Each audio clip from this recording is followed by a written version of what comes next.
அனைவருக்கும் வணக்கம், welcome back to our channel. So last வீடியோல வந்து வாஸ்து போறதை வந்து பார்த்துருப்பீங்க.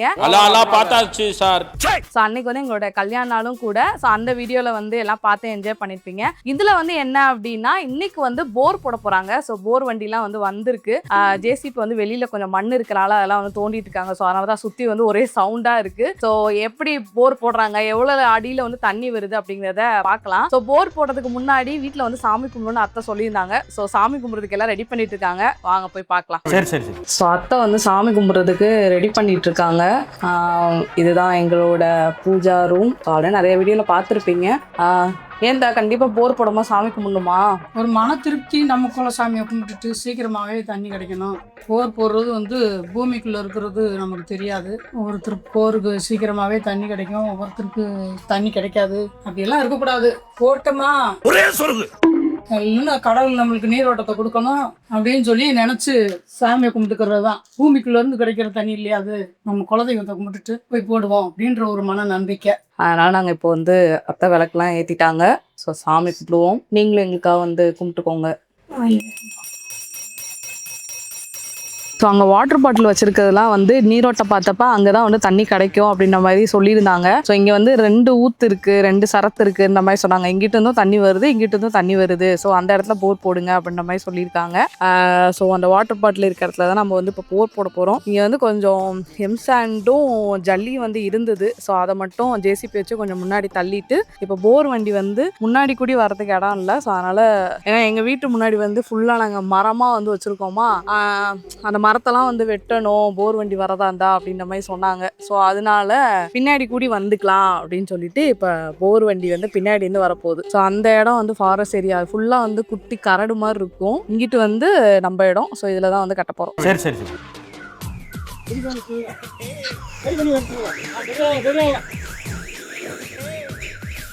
சரி. ஸோ போர் வண்டி வந்தாச்சு.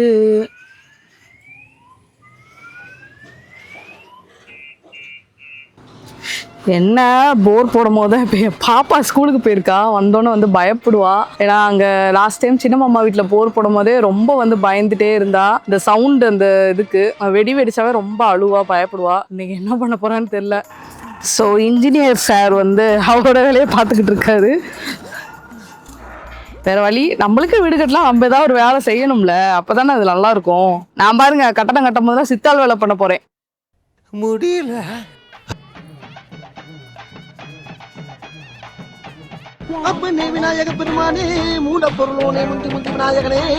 இப்ப சாமி கும்பிட்டு முடிச்சாச்சு. இப்போ வந்து போர் போட ஸ்டார்ட் பண்ண போறாங்க. எக்ஸைட்மெண்ட்டா இருக்கு.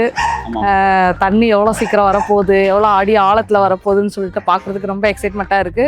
வாங்க பார்க்கலாம். வீடு கட்டுறதுக்கு போர் போட்டிருக்கேன். அப்பெல்லாம் ஒரு பயமா இருக்கு. மீன்ஸ் ஒரு சின்ன பதட்டம், அவ்வளவுதான், வேற ஒன்றும் இல்லை. ஓகே சரி வாங்க பண்ண போறோம். பாருங்க. எஸ் பாருங்க, ஸ்டார்ட் பண்ணலாமா?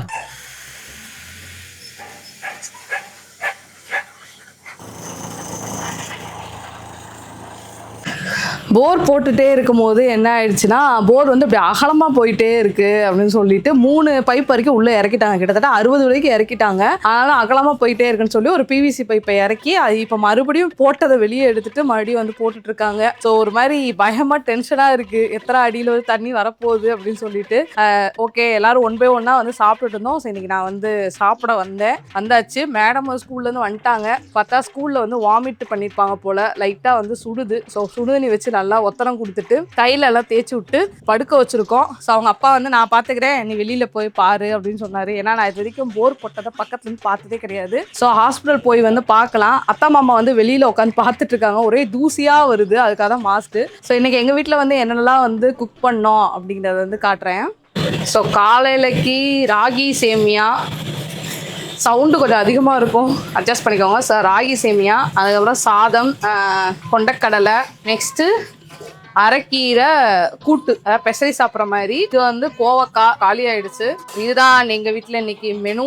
வெளியில் வந்து ஒரே புகைமூட்டமாக இருக்குது, பயங்கர புகைமூட்டமாக இருக்குது. ஸோ போட்டுகிட்டே இருக்காங்க. மழை வேற வந்துருச்சு. ஐயோ கடவுளே. இப்போ வந்து 160 அடி போயிருக்குன்னு நினைக்கிறேன்.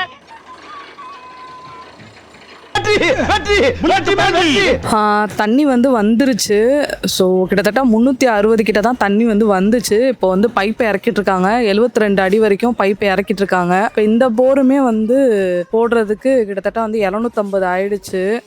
750 வரைக்குமே இந்த வீட்டுக்கு போட்டிருக்கோம். ஸோ அங்கே வந்து பக்கத்து இடத்துல போட்டாங்க, 150லேயே வந்துருச்சு. பட் ஆனால் இங்கே வந்து கிட்டத்தட்ட 400 கிட்ட வந்துச்சு. நாங்களும் ப்ரே பண்ணிட்டே இருந்தோம். பட் ஆனால் இது பண்ணலை. பாப்பாவுக்கு வேற உடம்பு முடியல, ஹாஸ்பிட்டல் வந்து போகணும். டைம் வந்து 9:45 ஆயிடுச்சு. தெரியுதான்னு தெரில. ஸோ டைம் வந்து 9:45 ஆயிடுச்சு. கிட்டத்தட்ட வந்து 700 அடிக்கிட்ட வந்து இறக்கிட்டு இருக்காங்க. இப்போ 660 வந்து போய்கிட்டு இருக்கு. ஸோ இந்த ஏரியாவில் ஃபுல்லாக வந்து கொஞ்சம் தண்ணி வந்து நிறைய போட்டால் தான் வந்து கிடைக்கிது. 240 கொஞ்சம் தண்ணியும் 570 கொஞ்சம் தண்ணியும் வந்து கிடச்சிச்சின்னு சொன்னாங்க. அது இல்லாமல் அது ஊறி ஊறி தான் வந்து தண்ணி வருமா. ஸோ அதனால இப்போ ஒரு 700 வரைக்கும் போடலாம் அப்படின்ற மாதிரி போட சொல்லியிருக்காரு. ஸோ பாப்பாவுக்கும் ஹாஸ்பிட்டல் கூட்டிட்டு போயிட்டு வந்துட்டோம். காய்ச்சல் இல்லை, பட் ஆனால் கொஞ்சம் ஒரு மாதிரி டயர்டாக இருக்காங்க அப்படின்னோடனே வாமிட் மருந்து, காய்ச்சல் மருந்து, சளி மருந்து வந்து கொடுத்தாங்க. வாமிட் மருந்து கொடுத்தோடனே தூங்கிட்டா. இப்போ எழுப்பிவிட்டு அவளை வந்து கொஞ்சமாவது பால் குடிக்க வச்சுட்டு காய்ச்சல் மருந்து கொடுத்து தான் படுக்க வைக்கணும். ஆனால் தூங்குனா எந்திக்கிறது கஷ்டம். சரி பார்ப்போம் என்ன பண்ணலாங்கிறத. இன்னும் சாப்பிடவும் இல்லை. சாப்பாடு வந்து வாங்கிட்டு வந்தாச்சு. இட்லி ஆளு கொஞ்சமாக வந்து இட்லி வச்சு சாப்பிட்டுக்கலாம் அப்படின்னு சொல்லிட்டு பசிக்குது வேற. சரி முடிஞ்சிரும் அப்புறமேல் சாப்பிடலாம் அப்படின்னு பார்த்தா அது வந்து இன்னும் இழுத்துக்கிட்டே இருக்கு. பைப்பை கலட்டிட்டு சரி சாப்பிடலாம் அப்படின்னு பார்த்தா முடியலை. ஓகே பார்ப்போம்.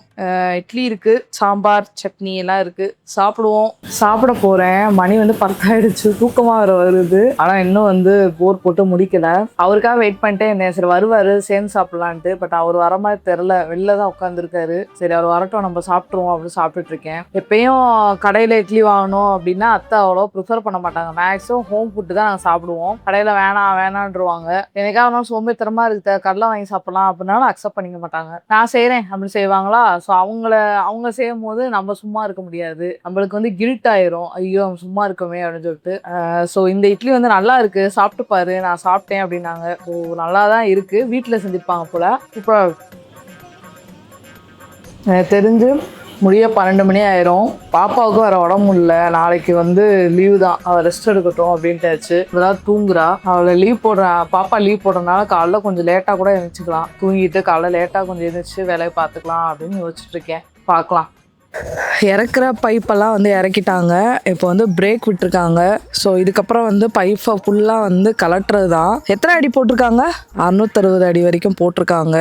ஸோ வெளியில் உட்காந்துருக்கோம். கழட்டி முடிச்சதுக்கப்புறம் அவ்வளோதான், முடிஞ்சிச்சு. அப்புறம் போர் போட்ட எக்ஸ்பீரியன்ஸ் எப்படி இருந்தது? கொஞ்சம் பதட்டமாகவே தான் இருந்தது. அடுத்த ஆளுக்கு போர் போட்டு கொடுத்தப்ப அந்த பதட்டம் வரல. நம்மளுக்குன்னு போடுறப்ப தான் அது எப்படா தண்ணி வரும். இதுக்கு முன்னாடி நிறையா வீட்டுக்கு போட்டு கொடுத்துருக்கோம், செஞ்சுருக்கோம், சொல்லியிருக்கேன். இவரே தான் போவார், நீரோட்டம் பார்த்து இவரே தான். கான்ஃபிடண்ட்டாக இருப்போம். கரெக்டாக அவர் சொன்னால் கரெக்டாக வந்துடும். அதே மாதிரி வந்துச்சு, இங்கேயும் அதே மாதிரி தான் வந்துச்சு. பட் இருந்தாலும் மனசில் ஒரு பயத்தோடு உட்காந்துருந்தான். கொஞ்சம் லேட்டாக வந்துச்சு. ஆனால் கொஞ்சம் லேட்டாக வந்துச்சு. கொஞ்சம் அப்செட் ஆயிடுச்சு. எந்திரிச்சு நான் சைட்டுக்கு வேறு போயிட்டேன். சரி வருவோம், கொஞ்சம் நேரம் வருவோம் அப்படின்னு வந்துருச்சு. ஓகே முடிஞ்சிருச்சு. ஸோ ஒரு 1/2 மணி நேரம் கழித்து ஒரு 1/2 மணி நேரம் அப்படியே எதுவும் பண்ணாமல் விட்டுருவோம். உள்ள தண்ணி எவ்வளோ ஊறுது அப்படின்றது செக் பண்ணுறதுக்காக இப்போ ஆஃப் பண்ணி வச்சுருக்கோம். பைப்பை வெளியே எடுக்காமல் ஒரு 1/2 மணி நேரம் கழித்து வெளியே எடுத்துக்கலாம் அப்படின்னு. ஆமாம். ஸோ எங்கள் வீட்டு ஜீவன்கள் வந்து வெளியே கூட்டிகிட்டு போங்கடா அப்படின்னு சொல்லி கூப்பிட்டுட்டே இருக்காங்க. காற்று நல்லா இருக்குது. ஓகே, ஸோ இந்த வீடியோவை நம்ம இதோட வந்து முடிச்சுக்கலாம். அடுத்து ஒரு இல்லை கருப்பாக இருக்கு. கருப்பாக இருந்தால் கருப்பாக தான் இருப்பீங்க தம்பி, தப்பு. ஸோ இந்த வீடியோ நம்ம இதோட வந்து முடிச்சுக்கலாம். நாளைக்கு வந்து மார்க் பண்ணுவாங்கன்னு நினைக்கிறேன் இன்ஜினியர் சாரு. ஸோ பார்க்கலாம். மார்க் பண்ணும் போது நான் கண்டிப்பாக வீடியோவில் வந்து கவர் பண்ணுறேன். ஸோ இந்த வீடியோ இதோட வந்து முடிவடைகிறது. அடுத்து ஒரு சூப்பரான இன்ட்ரெஸ்டிங்கான வீடியோவில் நான் உங்களை சந்திக்கிறேன். அது வரைக்கும் பாய்.